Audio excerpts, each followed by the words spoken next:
Hey folks, welcome to another episode of the Spotlight DMV, where we are amplifying all of the community movers and shakers and those that are shaping our community right here in Prince George's County and the DMV. I have a very special guest with me today. But before we get to our guest, I want to give a big shout out to Mixed Food Hall for being our space sponsor for this episode. Thank you for allowing a space for us to have these conversations and to shine a light all over our community. So let's dive right into who is with me today. I am with Moniesha Shorter, recently crowned Mrs. Maryland of 2025. That was in February, right? Yes, so it's United States of America, Mrs. Maryland. So the DMV pageant was on February 21st. Okay, so that's USOA Mrs. Maryland 2025. That's right. And Moniesha is also a 3-time breast cancer survivor. I am. A health tech professional and a fierce advocate for women's health. And yes, she is repping Prince George's County all the way to the national stage in Las Vegas. Welcome, Moniesha. I'm so happy to have you here. Thank you so much for having me. Yeah, so we kind of just jumped into it earlier, but you were talking about growing up in DC until a certain point, and then you moved to Prince George's County. Tell us about that, your background. I was born in the District of Columbia. It was just during a really different time. Like, it looks very different now. But I had a really normal, what I think is a normal sort of nuclear family childhood. Growing up in DC, I went to, I think I was telling you, not far from here, I went to St. Francis de Sales, and then I went to John Burroughs, and then when my parents got separated, my mom and I moved to Prince George's County. So I've lived in Prince George's County pretty much my whole life. I've done some travel, and I've lived abroad, for work, but Prince George's County is home. So I went to William Wirt Middle School, I went to Eleanor Roosevelt High School, and ultimately to the University of Maryland. So I'm a proud Terp. Yes, go Terps. So I am as local as I come. I know a lot of people move to Maryland. I know a lot of people, it's very much like a transplant city. They come here to work or they come here to go to school and they end up staying. But yeah, Prince George's County is home. Yeah, and I love that about you because same for me. I grew up here and went to the University of Maryland. I just cannot leave the area.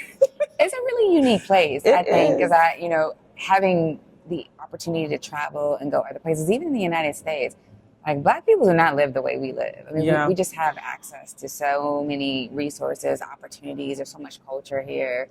And so I'm really proud to be a part of this community. Like I rep PG. Like people talk about, other areas. And I think they're all great in their own right. But I do think this is a very unique place. Yeah. Certainly privileged to have grown up here and to see the Black excellence, the success here. Yeah. Absolutely. So I know when we first had a conversation, you had to school me on the pageant world. You know? I'm learning on a curve. I'm figuring it out just like you. So let's talk about that, about how you got into the pageant, into the United States of America pageant. Yeah. So I did not know anything about pageants. Had never been in one. And actually, Mrs. Virginia, her name is Dr. Ingrid Bynum. She is a Maryland alum as well. And we were at an event just talking, just like you and I were talking. And she was, in her get up. And she said, I really think that you should consider running for Mrs. Maryland. And I just said, that's, I thought that was just an interesting thing. Yeah. And we did exchange information, but I never really seriously, gave it a thought. So she started talking to me about it. And I started, really inquiring. And she talked a lot about the fact that the platform, right, of competing really gives you an opportunity to focus on the missions and causes that matter to you. And so when she had heard about my story and breast cancer, she says, oh, no, you should run for Mrs. Maryland and you would win. That's exactly what she said to me. And so I was actually preparing for another pageant, and that pageant got postponed.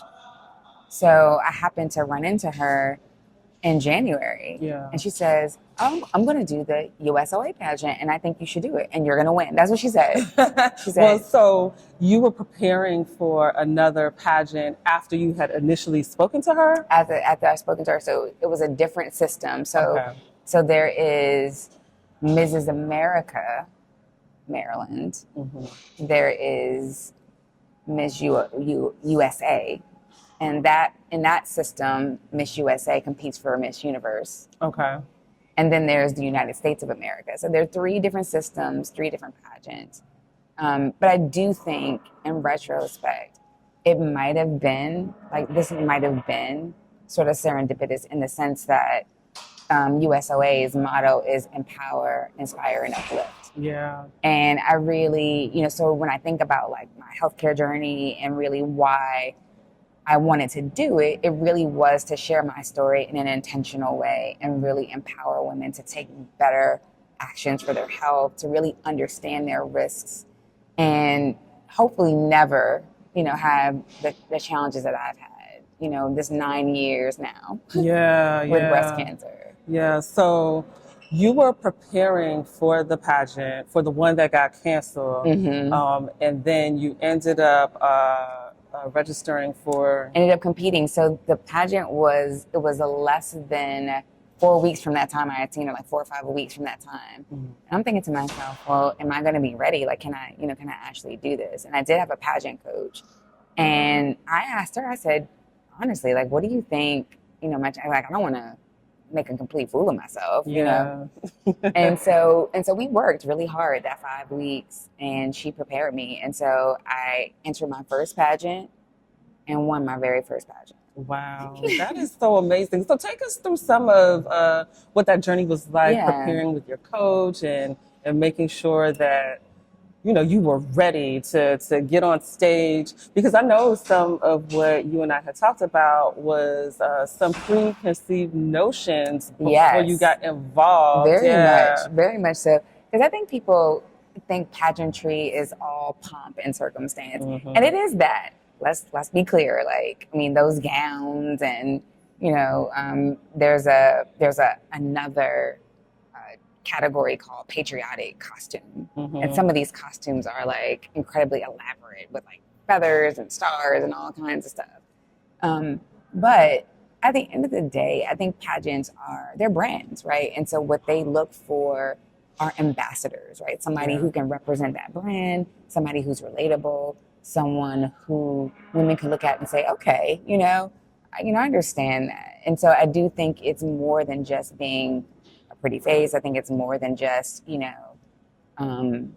sort of pose and posture. I do think they care about your story. And I think mine is a unique one. And I think some of the things that I have discovered along the way in my journey sort of really lent itself to this, because I started out honestly just being really upset. How did this happen? What is going on? And really just on this personal journey of discovery to try to figure out how is it possible that I got breast cancer 3 times. I've never been sick a day in my life. And just imagine going to a doctor, right? And you get this diagnosis and you're not prepared for it, because there was no science at the time that would have predicted my diagnosis, because I didn't have any history of breast cancer. I just tested negative for what they call the breast cancer gene, so the BRCA mutation. I didn't have it. So it was really kind of well, how did this happen? And they didn't have a lot of answers for me. And so go ahead. So it was during this process of discovery, really understanding that the science really doesn't include us in a lot of, clinical research and also genetic research. And so after 9 years, I still don't have a lot of answers. I know a lot more than I did when I started, but I still don't have a lot of answers as to how I actually got it. So that is your platform, because, we're kind of touching on your breast cancer diagnosis, and not just your breast cancer diagnosis, but being diagnosed 3 times. 3 separate times. Yes. Yeah. So talk about that, because that plays into absolutely, your journey through winning Mrs Maryland. Yeah, that really was the thing I think that resonated. It set me apart, and for me, it just made it worthwhile. To go through all that we go through, right, to prepare. Yeah. And And I think, being able to tell my story and explain why, like, I mean, you could just, because the judges are not supposed, they're supposed to be very impartial, but I could just tell by their expressions, they were just like, what, because most people are, because to look at me, you wouldn't know, right? You wouldn't know. And I think just advocacy and explaining this is how you navigate and how you take ownership really of your health journey, that it's really a partnership. Like you go to a doctor, they're asking you questions, you need to ask them questions too. Right. So I kind of want to dig into the diagnosis. So that's the first diagnosis. What year was that? It was 2016, and I was diagnosed stage 0. So it's called DCIS, ductal carcinoma in situ, and it just basically means that the disease is still very immature. It hasn't really organized. It's not, metastasized. It's in your ducts in your breast. So I was very fortunate because the survival rates for that are very high. Now, what I was not prepared for was the recommendation. The mitigation was a double mastectomy. And I said, whoa. Wow. I said, how did we go from stage 4 to that? And I think my surgeon was concerned that there just might be more disease that we couldn't see because it was very small. It would be, think about like trying to remove grains of sand from Jell-O. That's kind of like what they were trying to do. Yeah. And so it was the safest option, right? So you think, okay, double mastectomy, you get all the tissue and that's it. I got diagnosed again. So you did do 3 the double years later. mastectomy. So I did do that. Wow. I did do that. And the margins were clear, so I didn't have to do radiation or chemo or anything like that. But then 3 years later, I got diagnosed a second time. Wow. So it came back. And this is after the mastectomy. So I think that's one myth. So let's bust that. Bust that myth, yeah. Is that, a mastectomy alone doesn't necessarily guarantee that the cancer won't come back. So it did come back. It was stage 1A the second time. That was in 2019. Okay. And so for breast cancer, it goes from stage 0 up to 4? Yes. Okay. Stage 4 being metastatic breast cancer. Okay. And so I did go through a series of radiation treatments that time around. And then I got diagnosed again in 2021, stage 4. Wow. So metastatic breast cancer means the disease has now metastasized and it's now moved from your breast to some other area in your body. Now, fortunately for me, it went to my bones. And so bone cancer is treatable. And it was also just very, very early again. So what I can say about my journey is it was the pre-screening, the constant monitoring, and I was just getting really great care. And that's not everybody's story, but I was getting really, really great care. I was still seeing an oncologist and I was still seeing a breast surgeon regularly.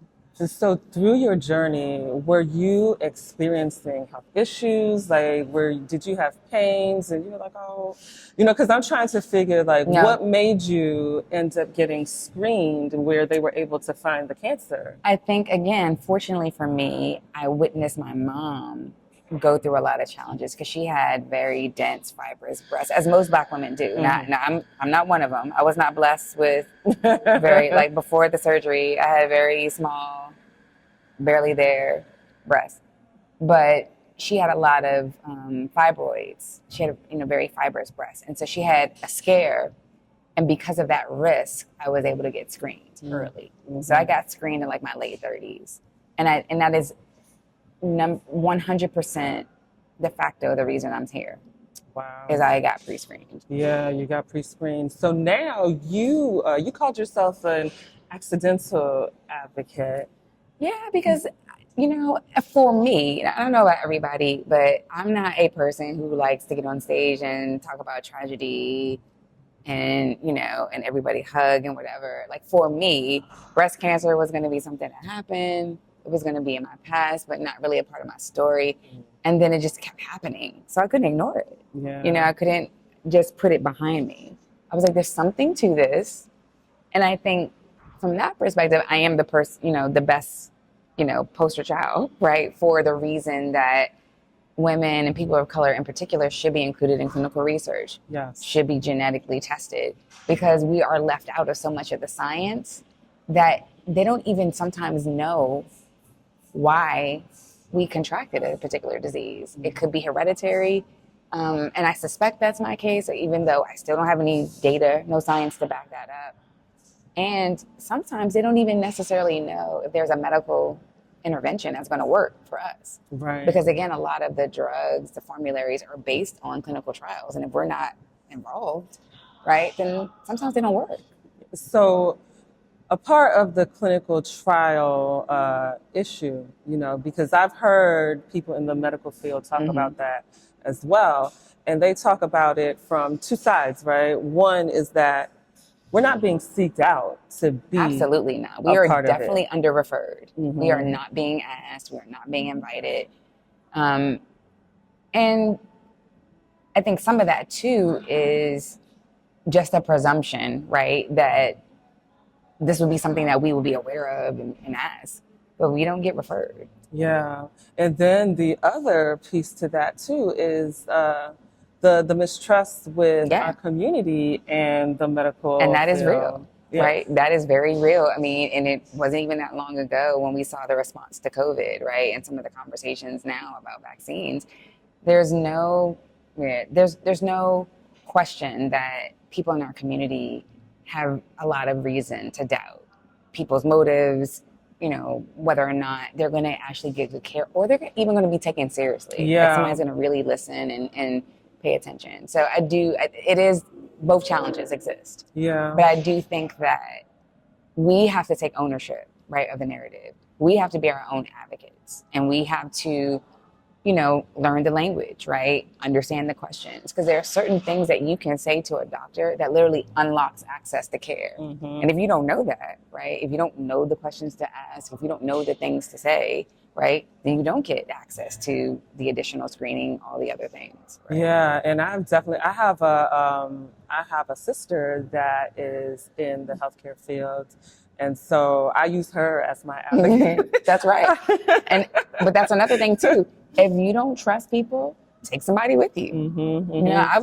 I always say that. Like I would go to somebody with their, to their appointments, and I had people come with me because again, when you're going through something as traumatizing, right, as cancer, right? Because there's it's such a burden that comes with that diagnosis. Yes.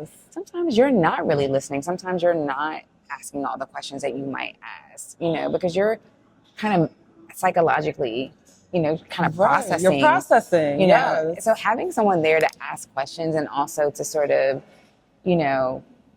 maybe even be a little bit, pressing with your medical professional, sometimes that's a good thing, you know, because you can be just a patient and you can have someone else advocate for you. Right. And I think that is really important because, sometimes you get intimidated as well, or like you're talking about processing. There was a time in my life where I was having some chronic pain issues and I didn't know what it was stemming from.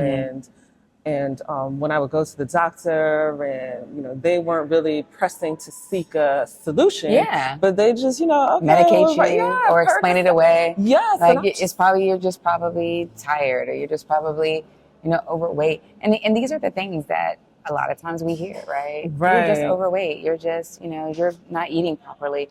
And I do think that it's done a lot of damage. I do.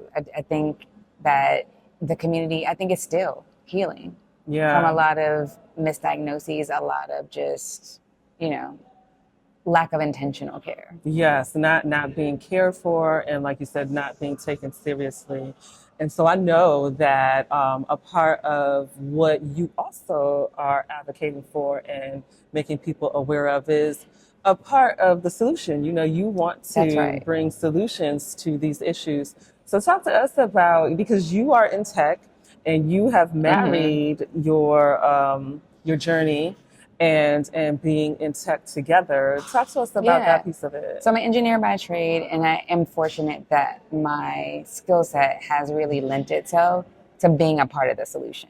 So I work for a health tech company called Aclinate, and I work on a product team for a mobile community. It's a digital community called Now Included.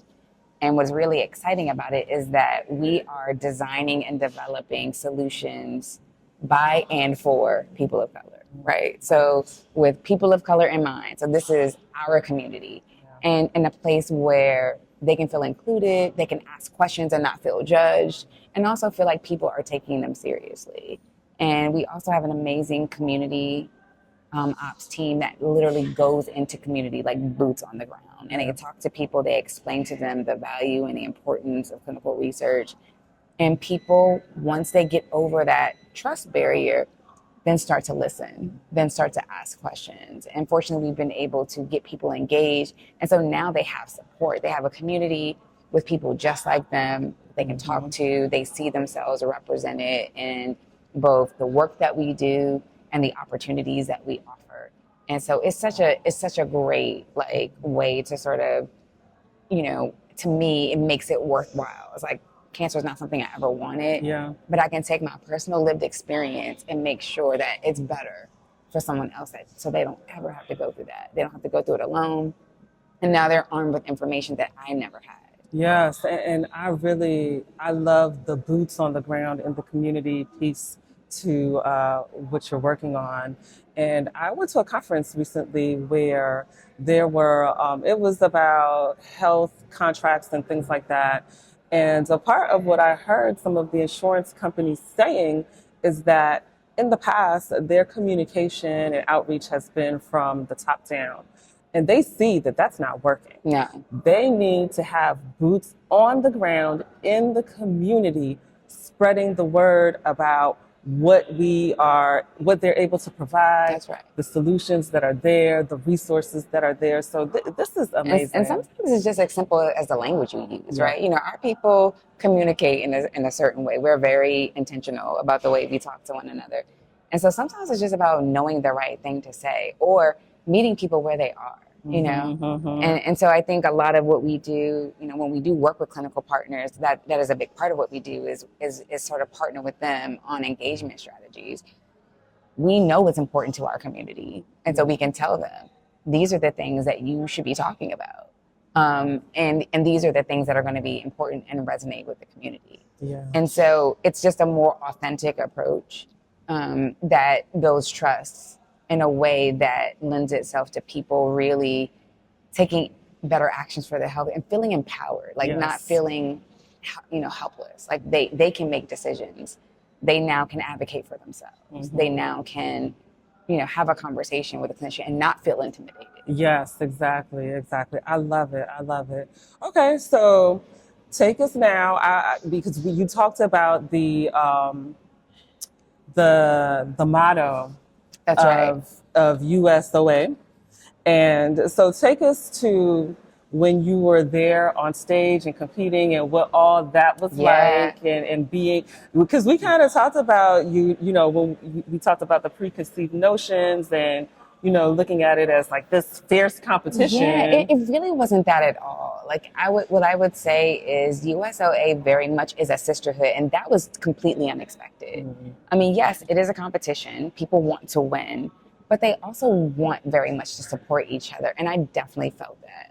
And that's one of the things I'm really excited about going to the national competition is that all the other state title holders will be there. And I've never met these women, but they have embraced me. They have supported me, on social media. They're always, commenting on our posts. And I do feel like that was one of the things that I never would have guessed. I thought it was, it was going to be, very catty. I thought it was going to be, kind of a mean girls club. And it was not that. It was completely the opposite. And I'm happy to say it was a very different experience.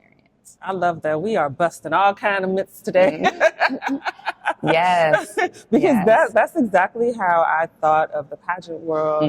Even though growing up, I loved watching Miss USA, Miss Universe, all of that. I did too. Yeah. And then I got to a point where my mindset kind of changed about it, and I'm kind of like, oh, they got these women up there parading and parading around just to see who's the prettiest.